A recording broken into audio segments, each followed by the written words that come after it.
আসসালামু আলাইকুম ওয়া রাহমাতুল্লাহি ওয়া বারাকাতুহু ভিউয়ার্স। আজকে আপনাদেরকে একটি আলোচিত এবং সমালোচিত বটগাছকে ঘিরে কিছু কথা বলবো। দেখতে পাচ্ছেন একটি বটগাছ, মানে এই বটগাছটির একটা ইতিহাস রয়েছে।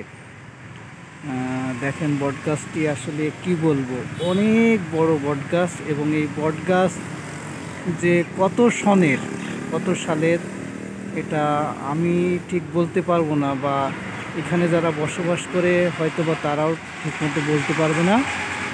তো বটগাছটার এখানে বর্তমানে আপনার লোকালয় রয়েছে। একসময় এখানে কোনো লোকালয় ছিল না, শুধু এই বটগাছটিই ছিল। আর এই বটগাছকে ঘিরে একটি ইতিহাস রয়েছে, সেই ইতিহাসটি সম্পর্কে বলবো, তবে ইতিহাসটি একটু নেগেটিভ। আর এই বটগাছটি ছিল সবসময় খুবই ভয়ঙ্কর। বটগাছটির আশপাশ দিয়ে নিচু দিয়ে কেউই যাতায়াত করতে পারতো না, এমন একটা অবস্থা ছিল। মানে ভয়াবহ রূপ নাকি ধারণ করত, আমরা শুনেছি আর কি, চোখে দেখিনি। তো যা হোক, বটগাছটি আগে দেখিয়ে নিই। আপনারা দেখতে পাচ্ছেন যে এগুলো যে শিকড় বা শিয়াড় বলে, এগুলো সার ছিল। দেখেন কত মোটা মোটা হয়ে গেছে। আর বটগাছটার বয়স অনেক হয়ে গেছে, অনেক বয়স হয়ে গেছে। দেখতে পাচ্ছেন অনেক বড় একটি বটগাছ। আর এই বটগাছ, এই যে ডাল ছিল, ডাল সব ভেঙে গেছে, মানে বৃদ্ধ হয়ে গেছে এক কথায় বটগাছটি। দেখতে পাচ্ছেন অনেক বড় বটগাছ। হ্যাঁ, তবে এখন লোকালয় হয়ে গেছে। এখানে প্রচুর লোকজন আসে এবং এখানে এসে ছায়ার নিচেই লোকজন থাকে, বসে। এখানে একটা দোকানও হয়েছে। হ্যাঁ, পাশে একটি প্রতিষ্ঠান হয়েছে অনেক বড়, আর পাশে আরও প্রতিষ্ঠান আছে অবশ্য। আমি বটগাছটি দেখিয়ে নিই, দেখিয়ে নেওয়ার পর তারপরে আপনাদেরকে বলবো। কথাটা ছোট অবশ্য, তবে নেগেটিভ কথা, এই জন্য আমি বটগাছটাকে আপনাদের পুরোপুরি দেখিয়ে নিই, তারপরে বিস্তারিত বলছি আর কি। দেখতে পাচ্ছেন বটগাছটি অনেক বড়, কিন্তু প্রচুর বড়। দেখেন, মানে বটগাছটি আসলে একদম বৃদ্ধ হয়ে গেছে। আমি চতুর্থ সাইডটা দেখাইনি, মানে অনেক বড়। ডালগুলা কোথা থেকে কোথায় চলে গেছে দেখেন, ওই যে কোথায় চলে গেছে, মানে মাটিতে থেকে যাওয়ার মতো অবস্থা। তো আমি দেখাই বটগাছে ওঠার মতো ব্যবস্থায়, যেখানে যে শুধু আমি ক্যামেরাটা ধরেছি, এখান থেকে চাইলে যে কেউ বটগাছের যে কোনো ডালে উঠে যেতে পারে এবং ওঠে, এখানে বসে থাকে অনেকে, যেহেতু এখানে লোকালয় গড়ে উঠেছে বর্তমানে। হ্যাঁ, দেখতে পাচ্ছেন আশেপাশে বাড়ি ঘর, ব্যবসা প্রতিষ্ঠান, শিক্ষা প্রতিষ্ঠান গড়ে উঠেছে, যার ফলে এখন এখানে কোনো ভয়ভীতি নাই। তবে একসময় খুব ভয়ভীতি ছিল, ভয়ঙ্কর ছিল। হ্যাঁ, তো অনেক বড় একটি বটগাছ।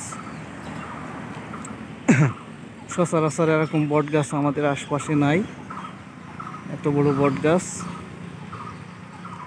দেখতে পাচ্ছেন এগুলো সব লোকালয় আর কি, লোকজন বসবাস করছে। ডাইনে বামে সব সাইডে আছে। কত বছর যে বয়স তার ঠিক নাই, কত বছর বয়স এটা সঠিক মানে অ্যাকুরেট বলা ঠিক নাই। এদিকে আমি যেতে পারবো না, এখানে ইয়ে রয়েছে, মনে হচ্ছে যেন সেটা দেখাতে পারলাম না, ঘুরে দেখাই আপনাদেরকে।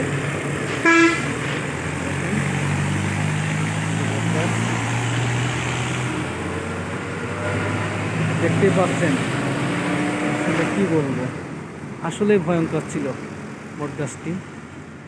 এখন মানুষ আশপাশে ব্যবসা প্রতিষ্ঠান, বাড়ি ঘর সব তৈরি করে ফেলেছে, যার ফলে আমি চাইলে উঠতে পারবো এখানে, যা বুঝতে পারছি, দেখা যাচ্ছে ওঠা সম্ভব।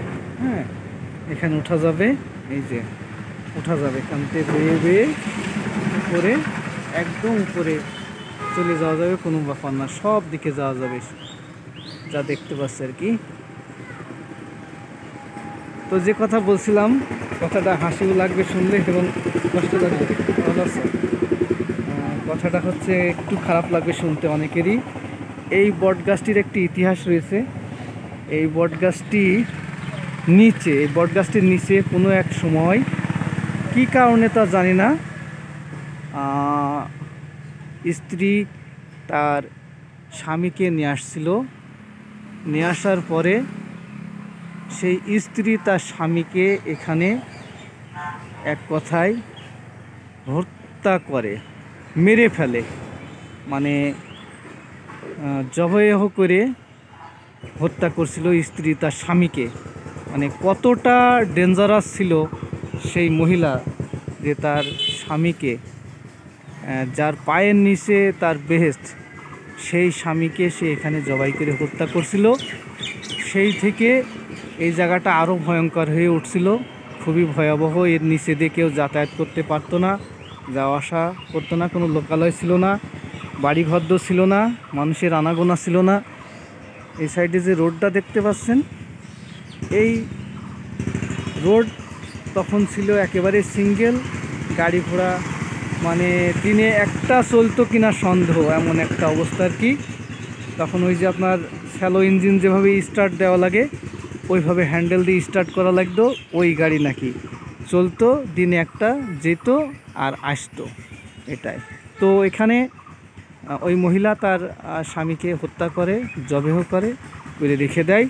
সেই থেকে এই জায়গাটির নাম সবাই নাম দেয়, আমরাও শুনি এখন বর্তমানে যে জায়গাটির নাম যেটা দিয়েছে সেটা কেউ বলে থাকে ভাতার কাটা বটগাছ, কেউ বলে থাকে ভাতারমারি বটগাছ।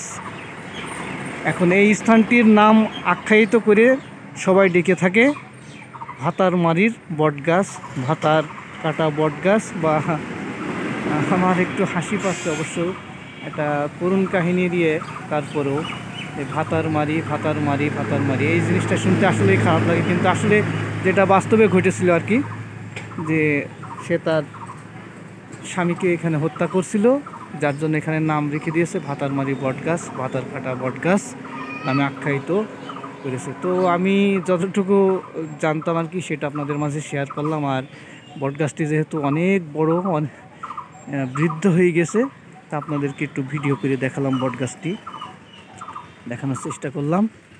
এমন বটগাছ বর্তমানে সচরাচর দেখা খুব যায় না, নেই বললেই চলে।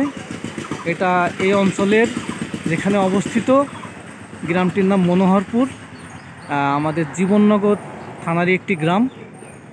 এই গ্রামে অবস্থিত, মানে ঢাকা রোড, সেই রোডের পাশে অবস্থিত এই বটগাছটি। মেন যে রোডটা আপনাদেরকে দেখাবো, রোডটা দেখলে বুঝতে পারবেন, এই রোডের সাথেই অবস্থিত এই বটগাছটি। এই যে এটা হচ্ছে, আমি ক্যামেরা ধরেছি উত্তর সাইড, এদিকতে মনে করলে কুষ্টিয়া, রাজশাহী, যেদিকে খুশি সেদিকে যাওয়া যায়। আর এই সাইডটি হচ্ছে আপনার, এটা হচ্ছে আপনার এখান থেকে ঢাকা, আমাদের জীবননগর হয়ে কালীগঞ্জ, ঝিনেদা হয়ে ঢাকা চলে গেলে এই রোডটি। পাশে যে ব্যবসা প্রতিষ্ঠান, কৃষকদের এখানে চাষাবাদ আছে পাশাপাশি। তো আপনাদেরকে একটু ইতিহাস বললাম আর কি, যেহেতু নেগেটিভ ইতিহাস তো বললাম আর কি। তো সকলে ভালো থাকবেন। আসসালামু আলাইকুম ওয়া রাহমাতুল্লাহি ওয়া বারাকাতুহু।